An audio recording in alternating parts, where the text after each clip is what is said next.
Alors, quand on parle des grands empires du Nil, on pense tout de suite à l'Égypte. Pas vrai? Eh bien, aujourd'hui, on va un peu bousculer cette image. On va plonger dans l'histoire d'une civilisation africaine absolument majeure. Un empire qui a non seulement tenu tête à l'Égypte, mais qui l'a carrément conquise. Il est grand temps de braquer les projecteurs sur le royaume de Kouch.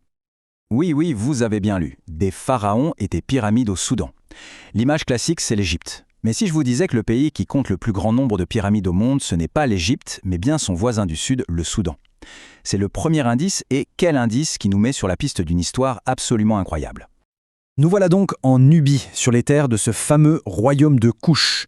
Géographiquement, pour se repérer, ça correspond au Soudan actuel et au sud de l'Égypte.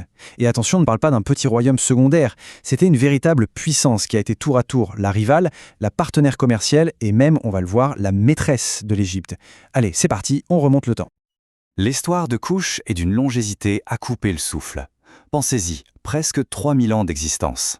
Forcément, pour s'y retrouver, les historiens ont découpé cette longue période en 3 grandes phases, 3 âges d'or, chacun avec sa propre capitale et ses propres caractéristiques. Tout commence donc vers 2500 avant notre ère avec Kerma, où une culture vraiment unique prend racine. Puis, après une période de domination égyptienne, Kouch revient sur le devant de la scène, et avec quelle force! C'est la période nabatéenne, et c'est là qu'ils vont carrément conquérir l'Égypte.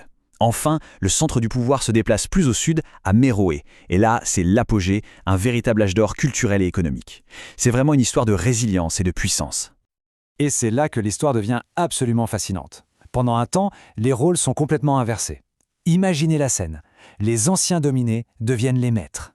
Les rois venus du sud, de Nubie, montent sur le trône de la double couronne et deviennent les pharaons d'Égypte. On appelle cette période la 25e dynastie. Pendant presque un siècle, des rois kouchites, dont les célèbres Pillé et Taharqa, vont régner sur une Égypte qui était alors complètement divisée.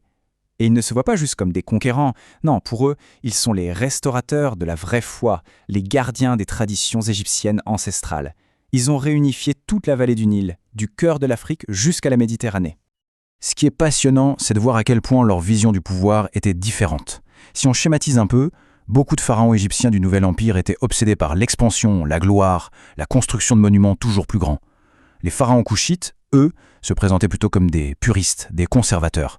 Leur mission, c'était de rétablir l'ordre et la piété que les Égyptiens eux-mêmes, selon eux, avaient un peu perdu de vue. Mais bon, cette parenthèse dorée ne pouvait pas durer éternellement. Un nouvel acteur majeur entre en scène sur l'échiquier géopolitique, l'Empire assyrien.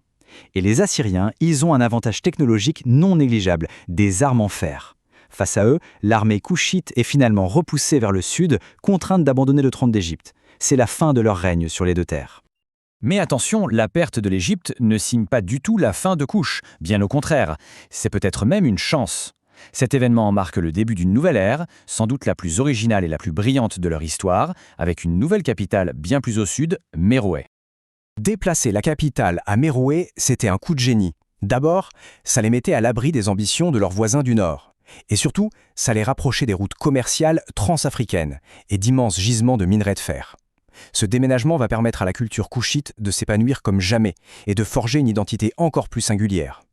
Et quelle identité! C'est à Méroé que les Kouchites développent leur propre écriture, le méroïtique, un alphabet qui reste encore en grande partie un mystère pour nous aujourd'hui.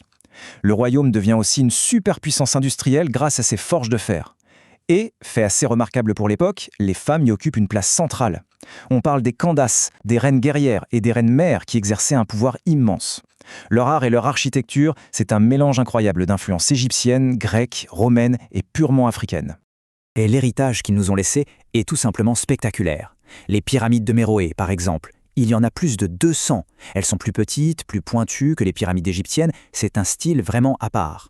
Il y a aussi le Djabel Barkal, leur montagne sainte, un lieu de pèlerinage majeur. Et puis des sites comme Naga, où l'on voit un temple dédié à un dieu local, juste à côté d'un kiosque de style romain. C'est la preuve d'une culture ouverte et connectée au reste du monde.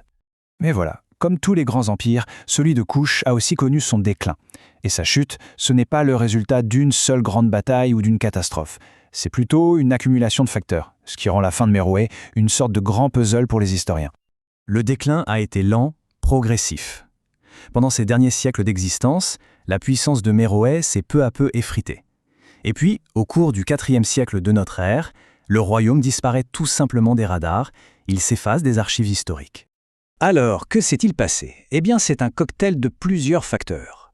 D'abord, une crise économique. Les routes commerciales qui avaient fait sa richesse se sont déplacées, notamment vers la mer Rouge. Le royaume a aussi surexploité ses ressources, en particulier le bois nécessaire pour alimenter les forges. Ajoutez à cela une possible crise climatique, avec des sécheresses qui affaiblissent l'agriculture. Et pour couronner le tout, des menaces extérieures, la pression de tribus nomades aux frontières et surtout la montée en puissance d'un nouveau rival redoutable à l'est, le royaume d'Aksum. Et le coup de grâce, il semble bien être venu d'Aksum. On a retrouvé une stèle où le roi Ezana d'Aksum se vante d'avoir mené une campagne militaire victorieuse contre Méroé vers l'an 350. Beaucoup d'historiens voient dans cet événement l'acte final qui a mis un terme à l'existence de Kush en tant que grande puissance. Mais même après la chute, l'esprit de Kush n'a pas disparu. Loin de là. Sa culture, son peuple, ses traditions, tout cet héritage a survécu et a servi de fondation aux royaumes chrétiens de Nubie qui vont fleurir dans la région pendant encore près d'un millénaire. Ce n'était pas une fin, mais plutôt le début d'un nouveau chapitre. Finalement, l'histoire de Kush est un rappel puissant que notre vision de l'Antiquité est souvent bien trop centrée sur Rome, la Grèce ou l'Égypte. Et ça amène une question fascinante. Combien d'autres histoires, d'autres empires aussi influents, dorment encore dans l'ombre, attendant simplement qu'on se décide à regarder un peu plus loin que les récits habituels ?